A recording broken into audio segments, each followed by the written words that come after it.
My parents gave my sister $100,000 for a house, then looked at me and said, "You're the failure." No whisper, no hesitation, just a verdict dropped between bites of pot roast. My brother-in-law raised his glass. My mom smiled like it was normal. I remember my fork slipping, the sound sharper than their silence. No one stopped me when I stood. No one asked where I was going. That night I didn't cry. I packed my life into a trunk and drove until the highway went dark. 2 years later they learned what silence can build and what it can destroy.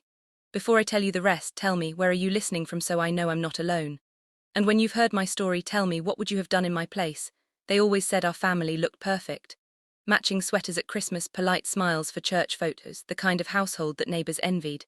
What they didn't see was who ironed those sweaters, who washed the dishes after those dinners, who stayed quiet to keep the peace. That was me. Ava, the steady one, the fixer, the invisible glue. Veronica, my sister, was the light. Straight A's, homecoming, crown, full scholarship to UCLA. Dad filmed every award ceremony like it was a red carpet event. When I brought home B's, he said, "You're not applying yourself." When I made art club president, Mom smiled thinly and said, "That's cute." At 16, Veronica got a shiny blue car with a bow on top.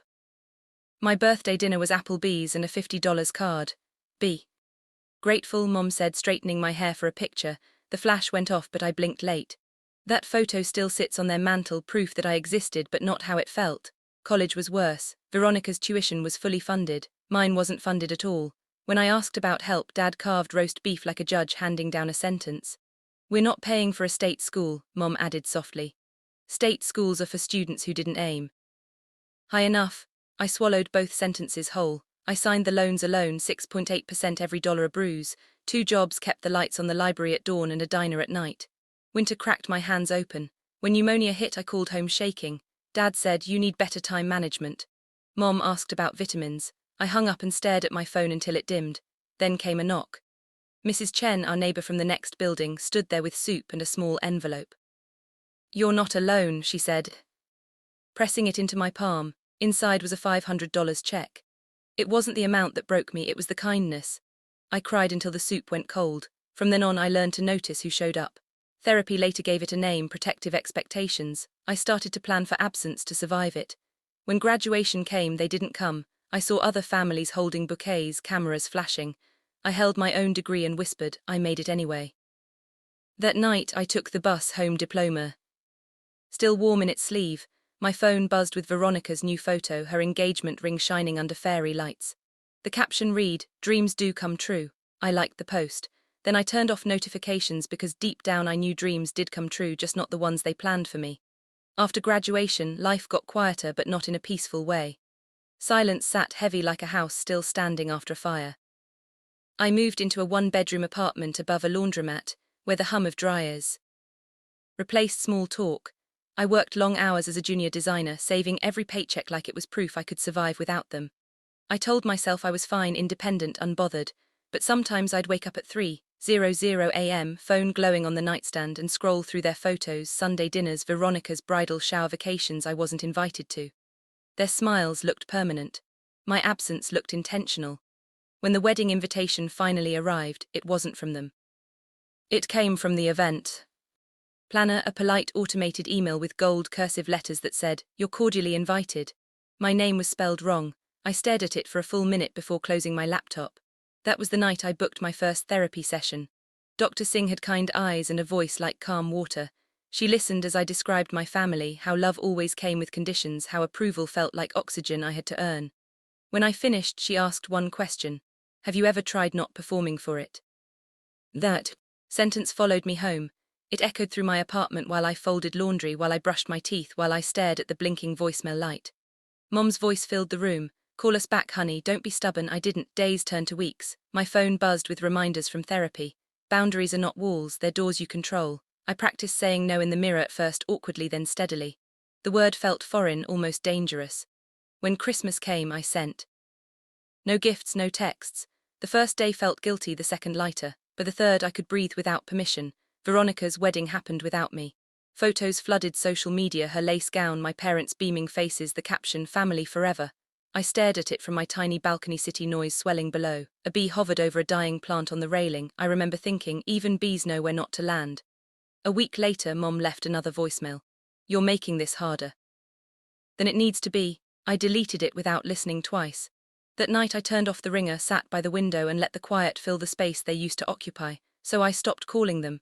No texts, no visits, no explanations. Silence became my new language, cold, steady, deliberate, and I didn't know it then, but that silence would become the loudest thing I'd ever build. The silence didn't fix everything, but it gave me room to see the cracks, without their voices filling every corner of my mind. I started hearing my own. Work became a rhythm I could trust. Days blurred into sketches, deadlines, and late-night coffee. I wasn't thriving yet, but I wasn't breaking either. Each client project paid another bill, another ounce of proof that I could live without their permission. Still, the ache lingered. Every holiday felt like standing outside a window watching warmth I didn't deserve. One February, pneumonia came back. I remember the fluorescent light of urgent care, the echo of beeping machines. I lay there shivering, scrolling through my phone, hovering over Mom. My thumb stopped inches from calling, then I turned off the screen. I didn't need another lesson in disappointment. When I got home, there was a note taped to my door. Soup inside, Pete Chen. Mrs. Chen, my old neighbor, had found me again. She handed me a thermos and said, "Rest, the world can wait." Her kindness hit harder than any apology I'd ever begged for. By spring, I was back on my feet and restless. I wanted a life that didn't feel like waiting. Therapy helped me name it. I was tired of surviving. I wanted to build. I started looking at listings, cheap land up north, far enough to hear myself think. The kind of place people drove past without seeing potential. The kind of place no one could take from me. 3 months later, I signed papers for 40 acres of neglected soil and a house with more holes than windows. Everyone else saw a wreck. I saw possibility. The first nights were brutal.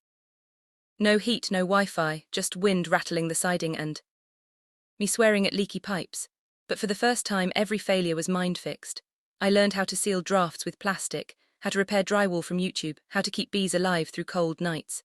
Tom, my neighbor across the ridge, stopped by one morning with coffee and a grin. "You working the land or letting it work you?" he asked. I laughed for the first time in months. Weekends became rituals, mud on my hands, sawdust in my hair, sunburn on my neck. Slowly, lavender sprouted in the backfield, rows of shy green pushing through stubborn dirt. I started keeping journals, logging every mistake, every bloom. The pages filled like proof of rebirth. One night I stood in the doorway of that half-finished farmhouse, looking out over the field under a full moon. My breath fogged in the cold, but something inside me had settled. For years I'd begged for belonging.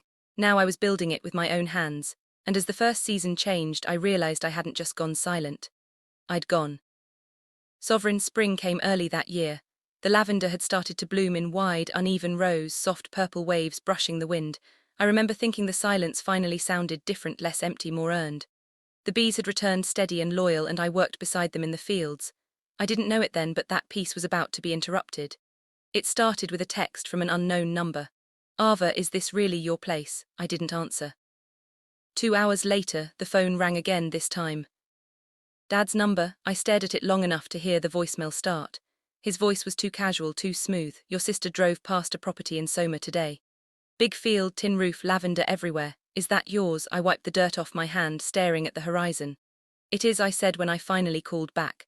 There was a pause on the line, like someone searching for the right tone to use. "It's impressive," he said. "We didn't know you were doing so well. Maybe we can help you expand. Make it something bigger." "I have contacts, investors." I cut him off. "No, Dad, you had your chance." He laughed once, low and patronizing. "Don't be stubborn, we're family." That word family landed like a stone. "Family doesn't call you a failure and fund your replacement," I said quietly. I hung up before he could respond. 2 days later, an email arrived. Subject line: investment proposal. I didn't open it, I archived it instead. A week passed. The lavender kept growing unbothered. Then a courier truck rolled up the dirt road, dust spiraling behind it. The driver stepped out with a manila envelope and asked for my signature. Inside was a personal check for $100,000, memo line for your college. Folded with it was a short note in my mother's looping handwriting: "We were too hard on you. This is our way of making things right." I sat with it for 10 minutes. No tears, no shaking hands, just quiet. Then I got up, found my scissors, and cut the check into clean strips thin as confetti. I slid the pieces into another envelope, with one sentence written: "Blue ink, you can't buy forgiveness." I mailed it back certified. 3 days later, Dad showed up at my gate. The cameras caught him before I did. Khakis, pressed shoes, polished weekend face rehearsed. He waved at the lens like I was still that child waiting for his approval. I pressed the intercom button. "Leave," I said. "I just need 5 minutes," he replied. His voice cracked in places it never used to. "I was wrong, Ava. Please, I want to talk." You had 26 years to talk, I said. You used them poorly. He tried the parental tone again. We're your parents. We made mistakes, but parents get access. I almost laughed. Access is earned, not presumed, and not purchased. The silence that followed felt heavier than anything he'd ever said, then softer. Can't we move past this? You can move without me. He looked straight at the camera, his eyes red at the edges, begged for something he didn't know how to name. Forgive us, he whispered. I can, I said, my voice steady, but forgiveness isn't reconciliation. The gate motor hummed to life. It closed slowly, mechanical and final. He didn't move until the panels met in the middle, cutting the view in half. The camera blinked once, then went still. I logged the visit in a notebook, time, date, weather. Evidence beats memory when storms return. Then I went back to the fields. Work held better than nostalgia ever could. That night I watched the footage again, the way he stood there unsure what to do without power. The way. I didn't flinch. I realized something no therapy session could have taught me. Peace isn't earned through apologies, it's protected by boundaries. A week later, a second envelope came. No note this time, just the same check amount voided. A gesture of surrender, maybe, or guilt. I shredded it without opening fully. The season moved forward. The lavender deepened its color. Bees thickened in number, and the land stopped feeling borrowed. One morning, while checking the hives, I saw Veronica's car idling at the end of the road. She didn't drive in, just sat there. From where I stood, her face looked small behind the glass. She held her phone up like she was taking a photo, maybe proof for our parents that I existed outside their story. I didn't wave, I didn't move, I let her look as long as she wanted. That afternoon, Dad called again. Your sister says the property is worth over $2 million. Is that true? That's what the appraisal says. He went silent, I could hear him breathe. Then came the familiar pivot. The pitch disguised as concern. You've built something incredible, but you can't manage all that alone. Let us help you grow it. You'll need experience, real guidance this time. I thought of every lecture, every withheld check, every smirk that followed my effort. I thought of the girl who once begged for a seat at their table. Then I said it clean, quiet, absolute. No, Ava, no is a sentence. I said, remembering Dr. Singh's voice. And for the first time there was no guilt in the word, only gravity. When I hung up, the fields hummed with bees. The wind carried the scent of lavender through the open windows, and somewhere beyond the gate a car engine started, then faded away. That night I walked the perimeter of the land, flashlight in hand, following the fence line I'd built myself. Each post stood firm, each wire tight, boundaries physical and otherwise holding. They called me a failure. But failure had built something that outlasted their approval. 2 years of silence had turned into soil roots. Bloom, and as the moonlight brushed over the fields, I realized they'd been right about one thing all along. I wasn't part of their world anymore, I'd built my own. Summer came hot and full, the kind of heat that hums through everything. The lavender reached waist-high, thick and fragrant. Harvest week arrived and the fields turned into motion. Emma and Tyler cutting stems, laughter spilling through the rows. Their joy filled the spaces where guilt used to live. We packed boxes late into the evening. Doors opened, seekers loud in the trees. The first big order shipped at dawn, 6 figures clean and steady. I watched the truck disappear down the dirt road and felt something unclench inside me. For the first time in my life, everything that supported me was something I had built.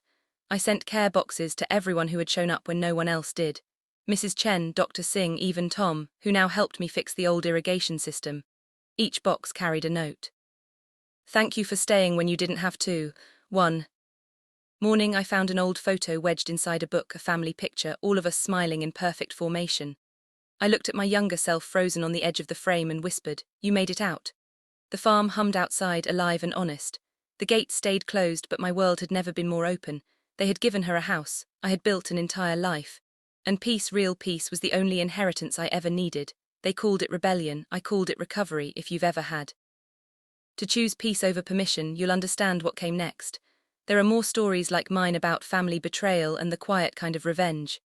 If you enjoyed the story, hit like, drop a comment and subscribe for the next chapter.